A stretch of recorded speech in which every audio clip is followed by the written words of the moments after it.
legal structure of most companies starts with the party of the first part. So I'll skip that part and simplify things.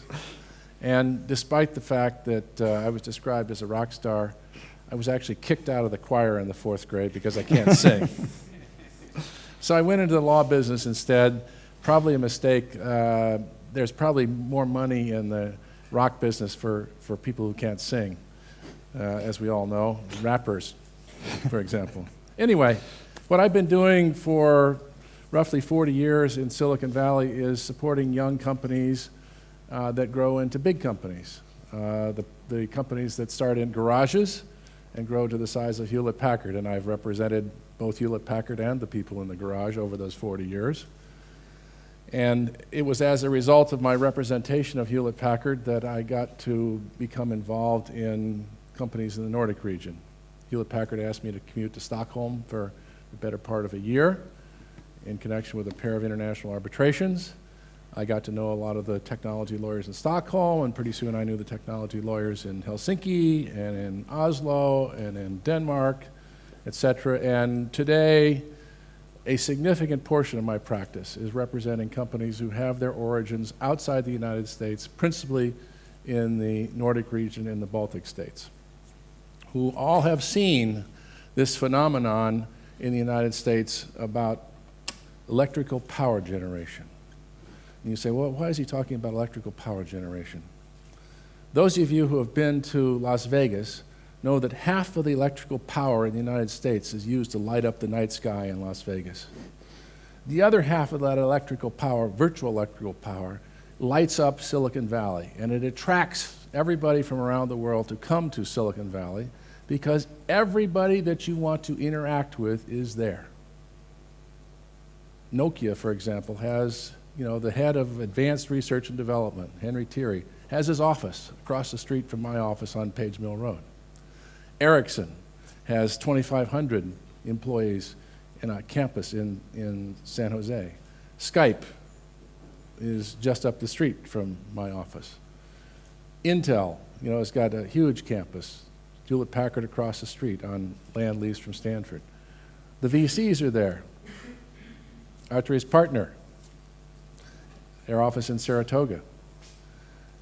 So we have money, we have talent, we have great universities, we have entrepreneurs of all stripes, and most of all, and most significant, 50% of the venture-backed companies are started by people who were not born in the United States.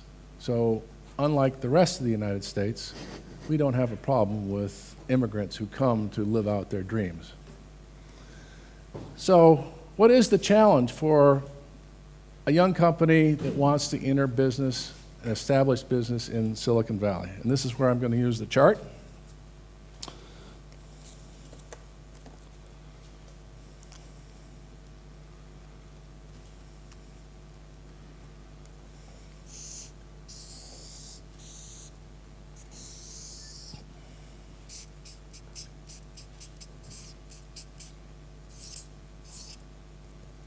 So here we have a typical Estonian company.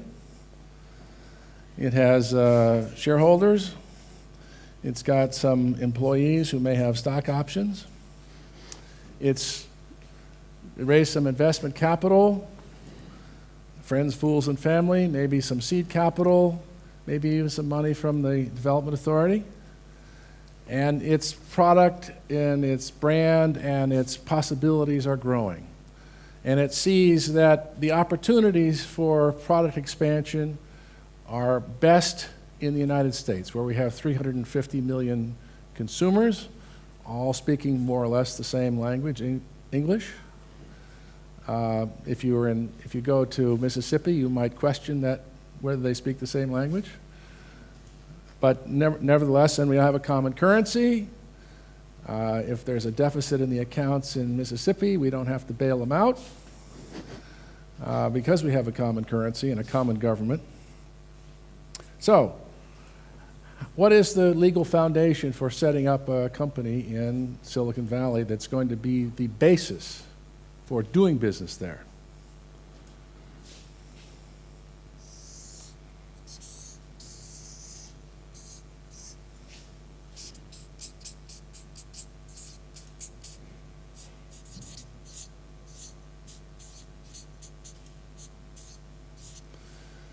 You incorporate a company in Delaware. Why Delaware? Why not California? Delaware is a small state located between Washington, D.C. and New York City. And as a small state, they realized long ago that they had to optimize their business. They had to focus on things that they could become good at, to the distinction of their neighboring larger states. They have a huge complex there that's owned by the DuPont company, making chemicals, nylon, you name it, they make it there. The second business that they're in is company formation. In the accidents of American history, in the 1890s, Delaware became a place where some of the large trusts were formed. The Standard Oil Company, the oil monopoly, the sugar monopoly, the monopolies of the era were formed in Delaware because they had a permissive law. The people that ran the government in Delaware thought this was a good thing. There's money to be made in becoming an infrastructure provider for large companies and small companies. So one of the businesses in Delaware is company formation. And the government of Delaware has optimized the process. It's optimized the process to such an extent that I can create a certificate of incorporation, email it to the Secretary of State of Delaware, and receive back instantly, if I pay enough money as a premium, the certificate with a stamp that shows the company's been formed. Imagine that, emailing a certificate of incorporation with my signature at the bottom, /X/Richard Horning Incorporator. Who would think of such a thing? Not California. Not California. In fact, it was only 5 years ago that California said, hey, why don't we receive these certificates of incorporation by this device that was invented in 1850 called the fax machine? Imagine that. Up until 5 years ago, you had to produce the documents with blue ink signatures on them, take them to the office by courier or mail. We have a group of people in the Secretary of State's office who think that as English majors, they should review the work of lawyers. And all this whereas and heretofore whereof and all this funny language that we use, they might decide that it needs to be corrected. And so they send it back because they don't like the punctuation. It's bureaucracy. Delaware doesn't have that. Delaware doesn't care if there are mistakes in the punctuation because they have another institution in Delaware. It's called the Chancery Court. And what is the Chancery Court's business? The Chancery Court's business is to solve disputes about companies, disputes between the shareholders, between the founders, between people who have interest in the corporations that are formed in Delaware. So if there's a problem with a certificate of incorporation, Secretary of State says, hey, go across the street to the Chancery Court, pay them a little money, they'll be happy to help you solve your dispute. We're not going to change the punctuation. So it's really easy to set up a corporation in Delaware. It can be done overnight. What's the relationship between the Delaware company and the company here in Estonia? It becomes a 100% wholly owned subsidiary. How much capital does this company need? 0. There's no minimum capital required in Delaware to set up a company. Now, it's not very practical to have a company with no capital. It needs money to operate. You can't get a bank account without putting some money into the bank. You can't pay employees with 0 capital. So what happens in reality? What happens in reality is most companies put in $10,000 capital into the company at the time of formation. Why $10,000? It seems to be a magic number that the bank likes. The bank says, if you've got $10,000, we'd love to have you as a customer. You're going to spend some of that money paying me. You're going to spend some of that money paying the Secretary of State in Delaware. You're going to spend some of that money on other incidental costs of the company formation. And most important, you're going to set aside $5,000 of that amount to get a company credit card. Now, why is a company credit card important? In the United States, the balance sheet, the income statement of this company is private. It's not published anywhere. It's not required to be audited.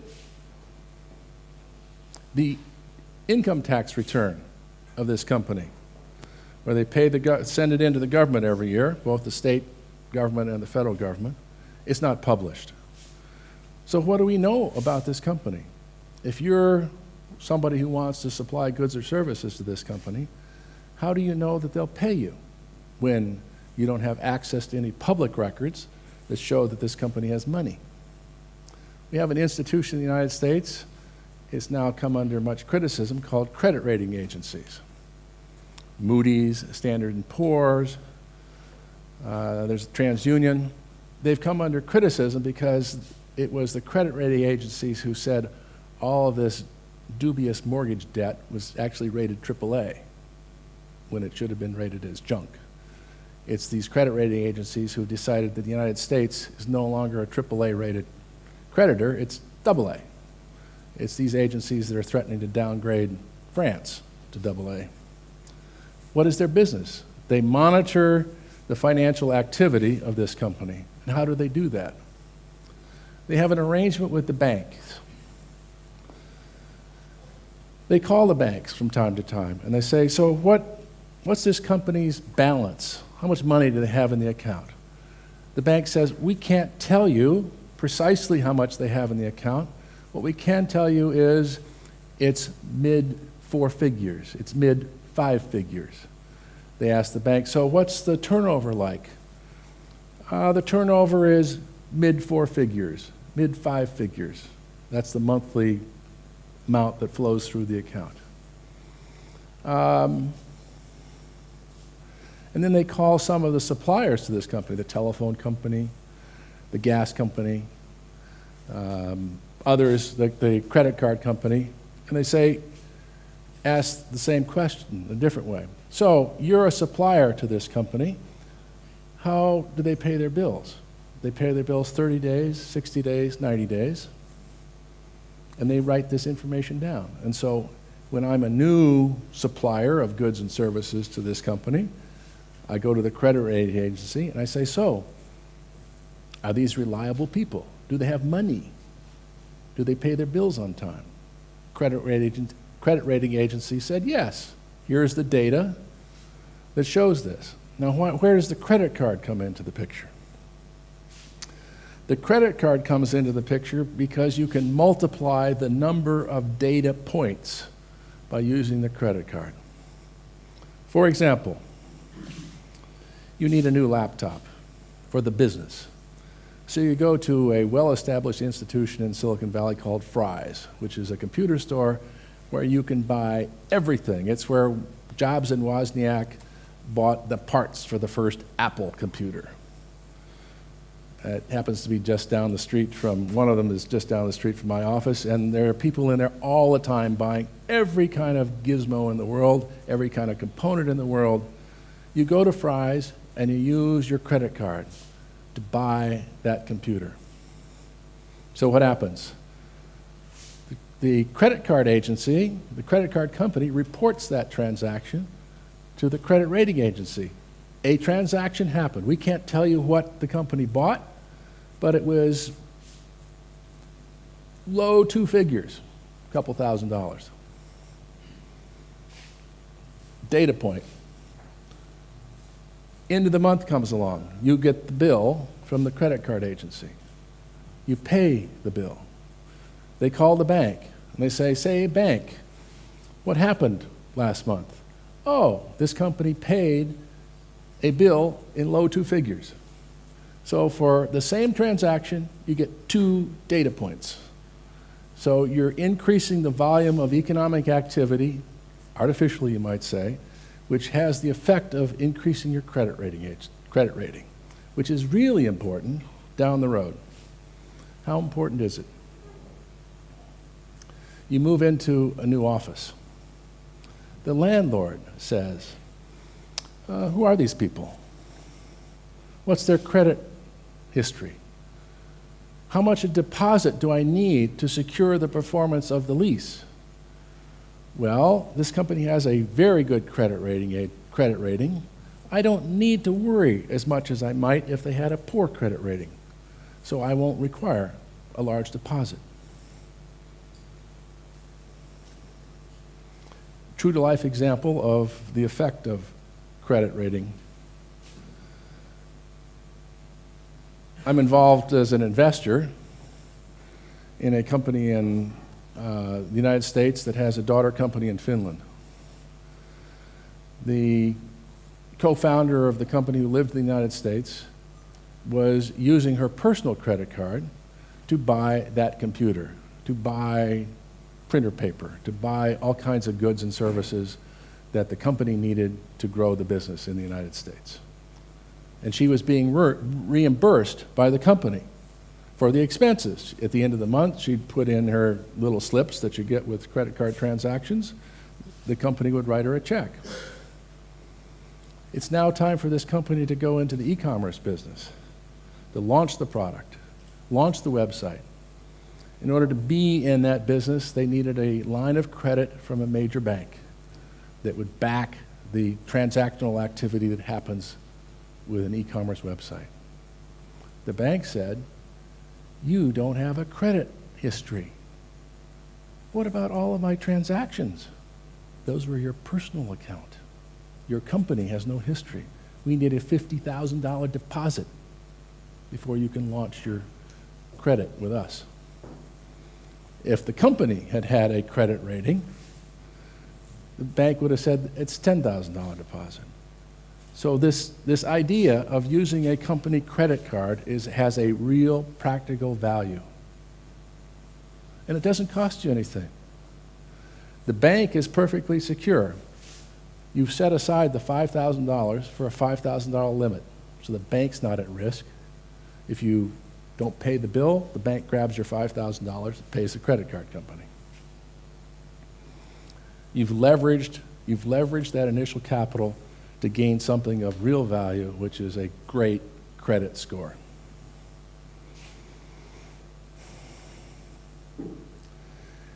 This wholly owned subsidiary has another role. The United States, like all countries in the world, makes it a practice of requiring people who want to come to the country to be employed in the country to have permission from the government. It's called a work visa. This company, its wholly owned subsidiary in the United States, will be the sponsor of that work visa. Somebody who's employed here wants to move to the United States to work in the Silicon Valley office. This company says, I want to sponsor that person in moving here. There are basically two different kinds of visas that are applicable here. An L1 visa, which is an intercompany transfer. What are the requirements for an L1 visa? The person who's moving to the United States needs to have a university degree or some really specialized training. They have to be employed by some company in the group, if there are other subsidiaries, or this company in Estonia. They have to be employed by this company for a year. And that year has to take into account every day they spend in Las Vegas, the Grand Canyon, or surfing in San Diego. So if they went to San Diego to surf for 3 months, they had to be employed by this company for 1 year and 3 months before they're eligible to get an L1 visa. You're basically pitching the government in the L1 visa context to allow senior management to come to the United States to build this company and employ people who are already in the United States. The other visa is an H1 visa. The H1 visa is designed to allow companies to acquire skill sets that they can't obtain locally. It requires that the job opportunity be posted with all its requirements so that we can determine, the Immigration Service can determine, was it not possible for this company to acquire somebody who's already in Silicon Valley, who has the necessary skills. A second requirement, not present in the L1 visa, is pay. What are you going to pay this person once they get here on an H1 visa? You have to do a salary survey. The salary survey is designed to show that you're not undercutting the local wage market for people with that skill set and that job title. So if a programmer who's skilled in Java or some other arcane language that Google might be using is being paid $170,000 a year, which is more or less probably the market, and you need somebody who has that same skill set, you have to pay that person $170,000 a year. We don't want people coming to the United States and undercutting the labor market.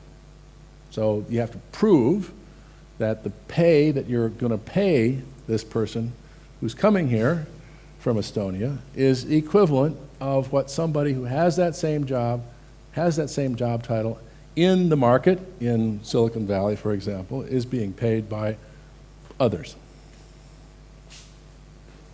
You still have the same requirement for specialized training and education, clean police record.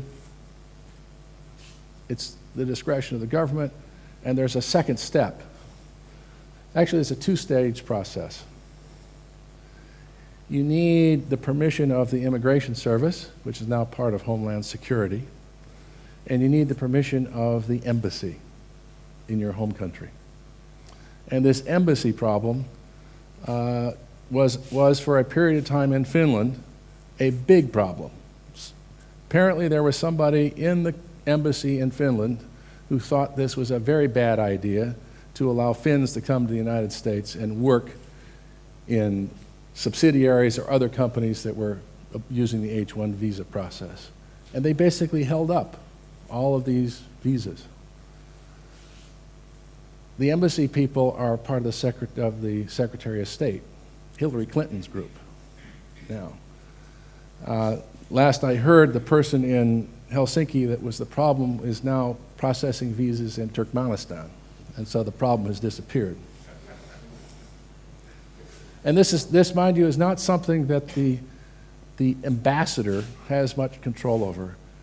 The ambassadors that are appointed by the United States government, particularly to large countries, the Western countries for sure, are political appointees. They're appointed by the president because the president knows them. They may have contributed to the president's campaign for election. They may have done other good service to the Democratic Party in the case of Obama. They don't control the bureaucrats that the Secretary of State employs. So the ambassador, while he could yell and complain and say, I'm getting a lot of grief from the president of Finland about this problem, nothing I can do, call Hillary. So now you have the company in the United States. In order to do business outside of Delaware, remember this is a Delaware corporation formed in Delaware, you're going to have a business location in Silicon Valley. In order to do business in California, this Delaware corporation is considered to be a foreign corporation, just as this company would be considered a foreign corporation. You need to file a piece of paper with the state of California, get it stamped, pay $200 to qualify this company in California. Now you'd say, well, how hard can that be? How about 3 weeks before some bureaucrat puts the stamp on the piece of paper? The government of California is broke, so what can I say? If they were more efficient, they might be be more competitive with Delaware and actually take email documents and return things in the enclosed self-addressed stamped envelope after they put it in the stamp machine, instead of letting it sit around and they get to it. So, your company's now qualified in California. What's the cost, the annual cost of having a Delaware corporation? Assuming, as is almost always the case, that this company is not doing active business in Delaware, it's just there for purposes of formation, the annual cost in Delaware of a wholly owned subsidiary is as low as $75, the franchise tax in Delaware. You have to pay income tax to the state of California and to the federal government on the net income that this company earns, but Delaware does not. While Delaware does have an income tax, if you're not doing business in Delaware, you don't pay an income tax in Delaware. You only pay the franchise tax. You have to file tax returns with the state government and the federal government. You have to file the franchise tax. So the taxation of this company is based upon income, net income. If you're having losses, there's no tax, although in California there's a minimum tax of $800.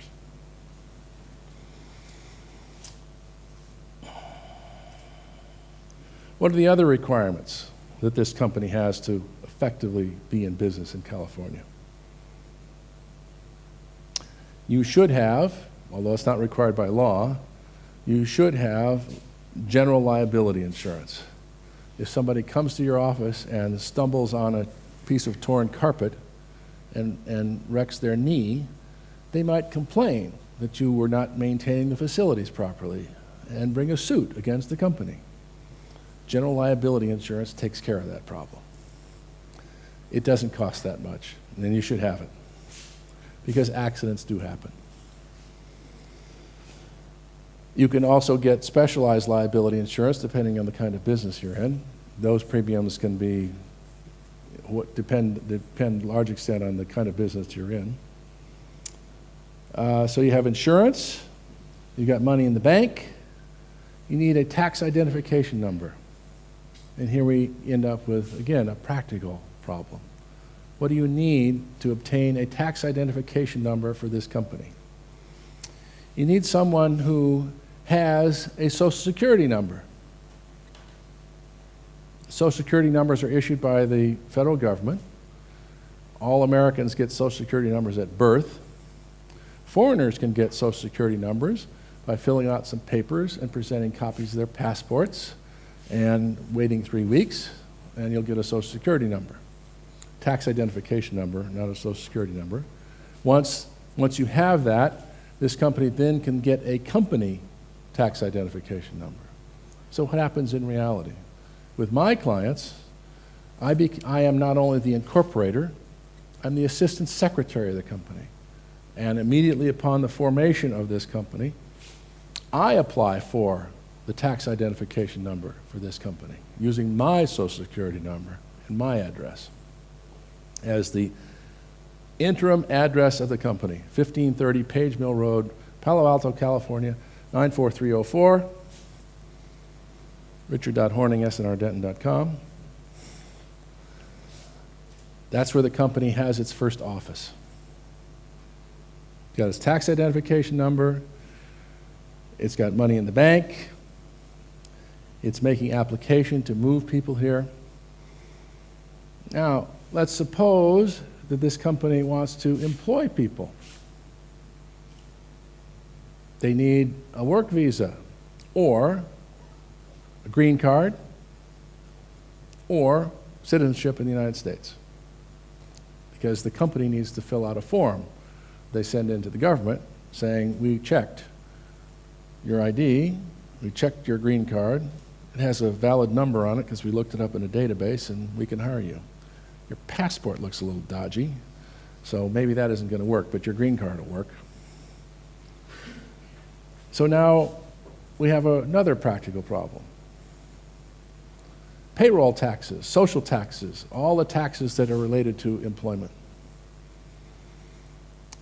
And we have an even larger problem, which, because we have no governmental paid health care system in the United States,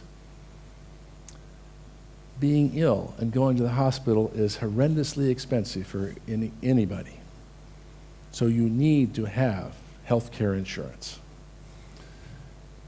And how does a company with one employee get health care insurance? It calls the insurance company and says, we have one employee, we want to give this employee health care insurance.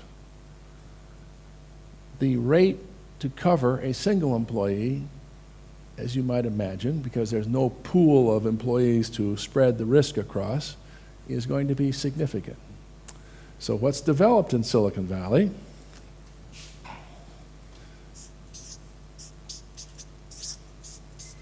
are companies that are called professional employment organizations. And what happens in a professional employment organization? You become an employee of a company called TriNet, for example. TriNet employs 26,000 people, all of whom work for companies that have between 1 and 250 employees. And why is TriNet in the picture? They process the payroll, they send the taxes to the government, and they bargain with the insurance companies. They say to Metropolitan Life, hey, we've got 26,000 employees, and we want a better rate than that one employee company was going to get. And it's an extremely efficient process. Of course, they charge for it. Nothing's free in life. But the uplift over the cost,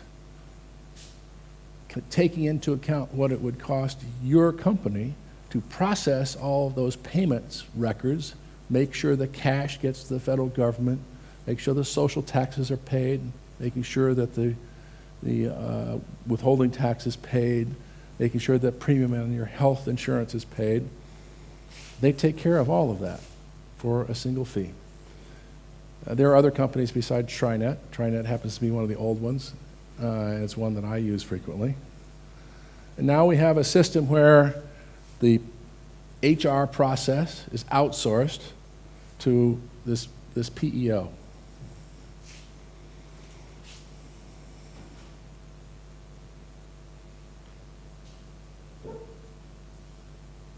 You have a company in the United States that now is recognized as a U.S. company.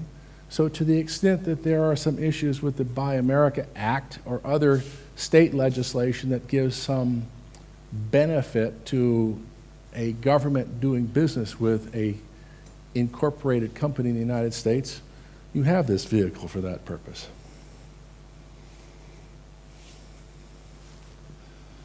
So now the company has grown, it's successful,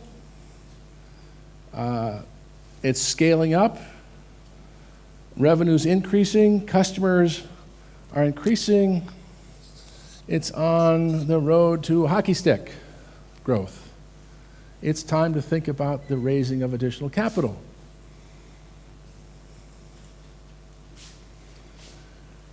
So how do you do this? You go to people like Arturi at Nexit, and you say, we are in a growing business. We're in the mobile space, which is one of their specialties, and we think we've got a hot product. We think that you ought to be an investor in this company. If you're a Silicon Valley VC, unlike Nexit, the boys and girls at the top of Sand Hill Road, the traditional Silicon Valley VCs, there's a problem with capital raising in this structure. And the problem is twofold. One, most of the limited partnership agreements, most of the fund formation documents that are signed between the venture fund management company and the investors, these large pools of capital, the Stanford University Endowment, the Harvard Endowment, the Oregon State Teachers Fund, the California Retirement Fund, etc. Most of those documents have a prohibition on the investment of the fund's money in companies that are incorporated outside the United States. It can be waived, but there's a prohibition in there. And why is that prohibition in there? Because there are circumstances under which, when the company, the portfolio company matures, The shares in that company are going to be distributed to the Oregon State Teachers Fund, etc. What does the Oregon State Teachers Fund know about Estonian corporation law? What do they want to know about Estonian corporation law? Zero. This is why one of the reasons that this provision is in the charter documents of the fund. There's a second reason, which frankly has to do with opportunity cost.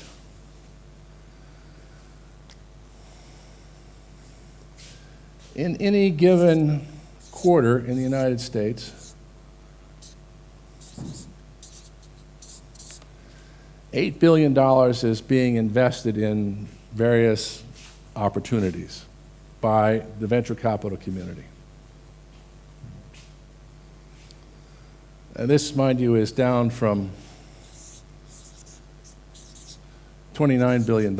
At the height of the bubble, in 2 consecutive quarters, $29 billion was invested in each 3-month period. So where is this $8 billion invested?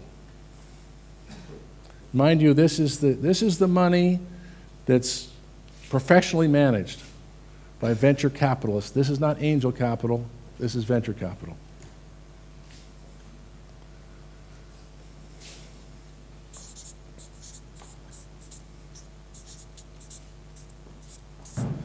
$35% of that money is invested within 50 miles of Palo Alto. 15% of that money is invested in other places in California, Los Angeles, Orange County, San Diego. So fully 50% of this $8 billion is being invested in California. If I'm one of the boys and girls on the top of Sand Hill Road, why do I need to look elsewhere? Why do I need to even consider investing in New York City when I have so many opportunities to invest right here in California?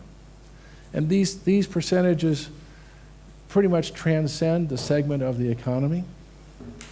For example, in the medical device field and healthcare, this same figure, 35%, is invested in Silicon Valley, give or take.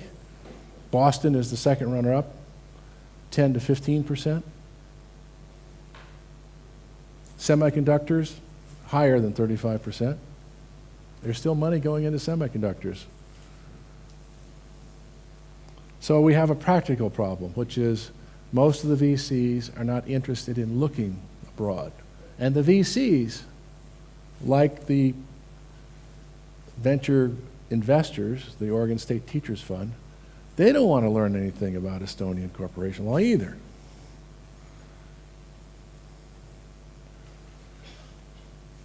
So what practically happens? In order to get capital,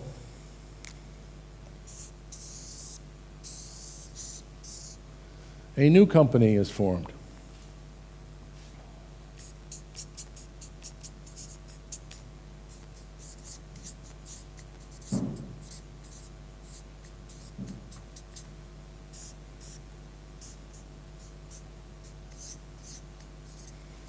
A holding company is formed in Delaware. They do good business in Delaware. A holding company is formed in Delaware, and that holding company says to the shareholders of the Estonian company, here's the deal. We will invest more capital in the business, but we're going to put our capital in here. And we'll distribute that capital down through the chain to make sure that these companies have sufficient funds to operate. But you people who are owners of the Estonian company, you also need to be shareholders in the Delaware holding company. So we're going to do what's called an exchange offer, where we're going to make an offer to the shareholders that says for every share, just a simplified example, for every share of ownership of the Estonian company, we're going to give you 1 share of ownership in the Delaware holding company. At the end of the day, this holding company will and must own 100% of the Estonian company. So you end up, in this example, with a three-tiered structure. Now this sounds pretty interesting. The question for purposes of the raising of the capital in the United States is, so this transaction here, where the exchange happens, what's the tax consequence to the owners of the Estonian company? Is this transaction taxable or exempt from tax? And that's a question of Estonian tax law. It has nothing to do with Delaware or the United States. It's a question of your status in Estonia. Can you receive one share of the Delaware company's stock in exchange for your one share of the Estonian company's stock? In some areas of the world, this is a taxable transaction, which means it's really difficult to structure an investment by American venture capital into the holding company without some tax consequences to the early investors in the local company.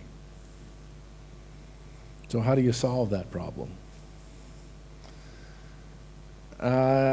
Basically, you do some financial engineering to make it so that when this exchange happens, the value of the Estonian company is equal to the value, the then value, of the holding company. So this can get pretty complicated because, as you might imagine, in order for this company to even be attractive to venture capital in the United States, it has to be growing like this. In order to grow like this company is taken in more money along the way at higher and higher prices, diluting the founders, but raising the value of this company. So the value of this company might have gone from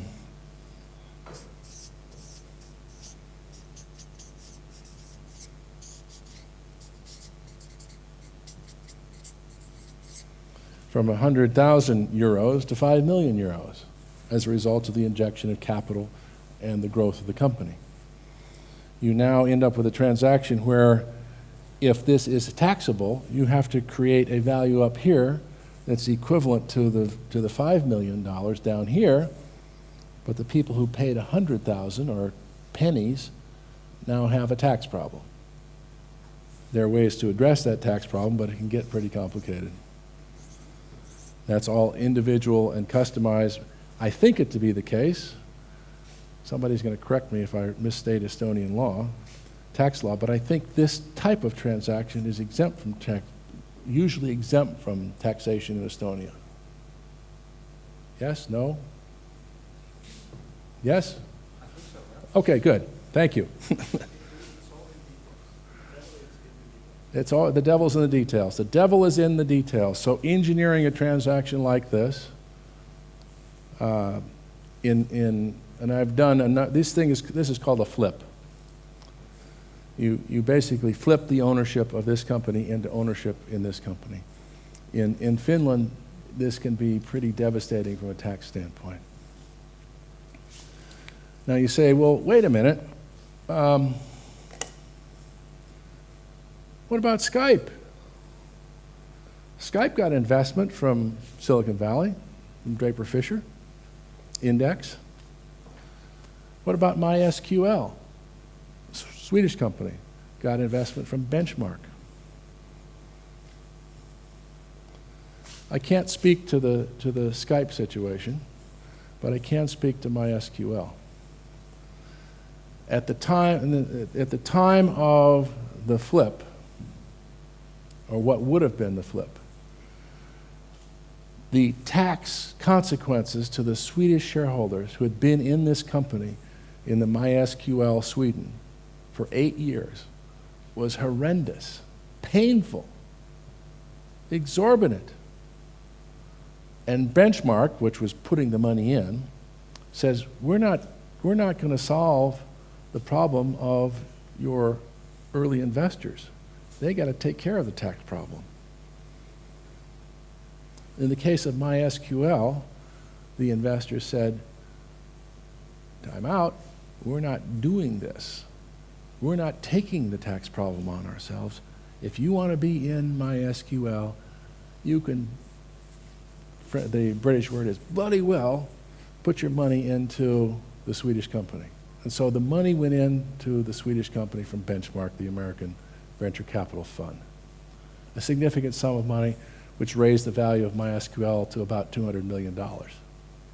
Later sold a year and a half later to Sun for almost $1 billion. So it was a good transaction for everybody. The Swedish taxpayers paid happily the tax on their part of the $1 billion, but they didn't get taxed because the money went into the Swedish company.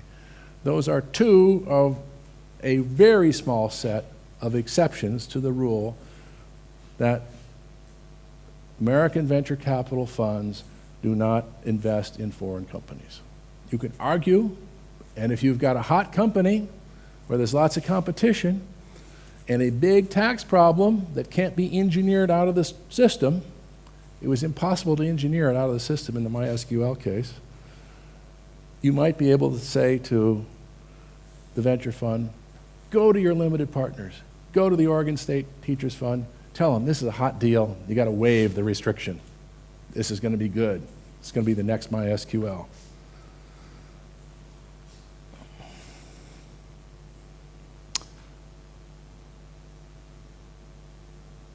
Let's see, what else would we need to know? Actually, I think at this point I'm going to throw it open to questions. Voila! Super!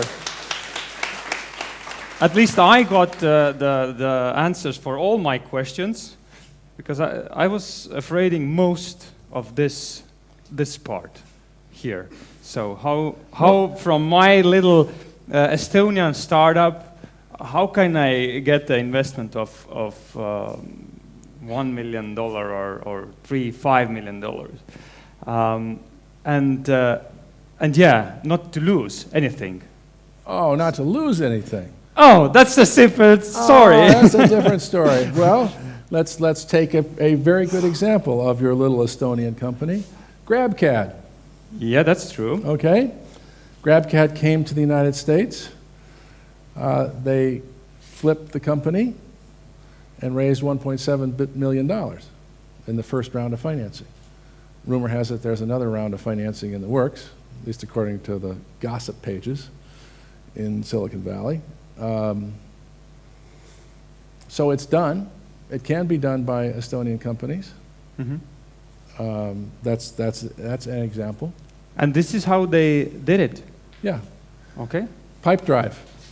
Another example? Another example. Pipedrive basically flipped the company into a Delaware holding company with an Estonian subsidiary. There's another advantage to this structure. Many countries in the Nordic region provide developmental aid and subsidies to young companies. R&D grants, there's a tax preference in the wage structure in Estonia that's given to foreign companies that are employing people in Estonia, which Modisat has taken advantage of. So there are lots of opportunities to take advantage of what the VCs would call non-dilutive financing. If you can get R&D money from the government that doesn't cost you anything in terms of who owns what in the company, you might have to pay it back under some circumstances, but it doesn't dilute the ownership of you as a founder in the holding company. Mm-hmm. So it's a good thing. And most governments say, well, what would be the conditions under which we would give this money to the Estonian company or the Finnish company? Say Tekes in Finland, for example. We'll give you the money if it goes to research and development, if jobs are created here, and if the intellectual property stays owned in Finland. How hard is that? We didn't move the intellectual property that was developed in the first instance. That was developed by this company. It's still owned by this company after the flip. So the conditions for taking advantage of these schemes to get non-dilutive financing are present in a structure like this. So that's a good thing. It's the tax problem that is the real issue here. And this all assumes, of course, that you can show this hockey stick potential, because the people that are putting money in here are not into lifestyle companies. Yes, that's true. But it's good that we have heard all those previous presentations, how to do this hockey stick, and now you presented what to do with the hockey stick, basically. So if anybody has a question, now it's the time, and we have. Thank you. So you mentioned that if you move your people to a US company and use the H1 or L1 visas, then you have to offer them comparable pay. But if you're a startup who's bootstrapping, so that is basically not an option in that case, or?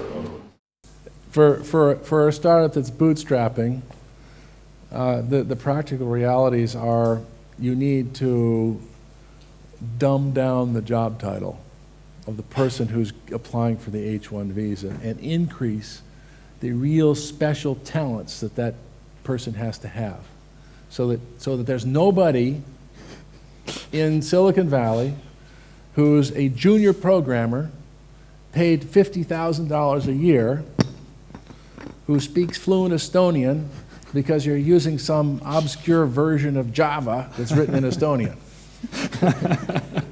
Good. All right. Any other questions? For the L1 transfer, the L1 transfer does not have this salary survey requirement. So you can pay that person $50,000 a year.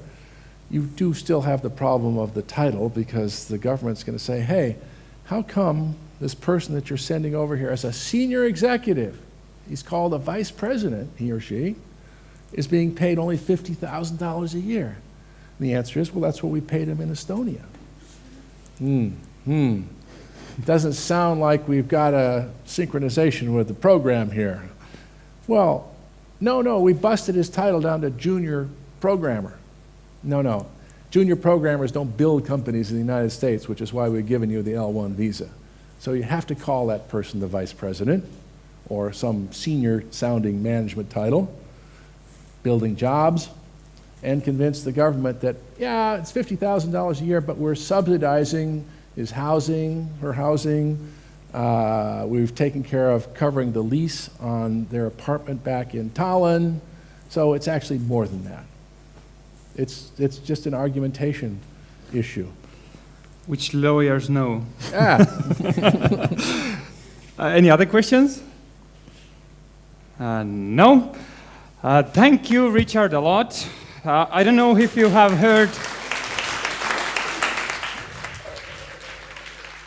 heard about Click and Grow. Not yet in the Valley, but soon, I think. I don't know. I see some investors here. Anyway, thank you. It's a flower pot which grows flower itself. Really? Basically. Wonderful.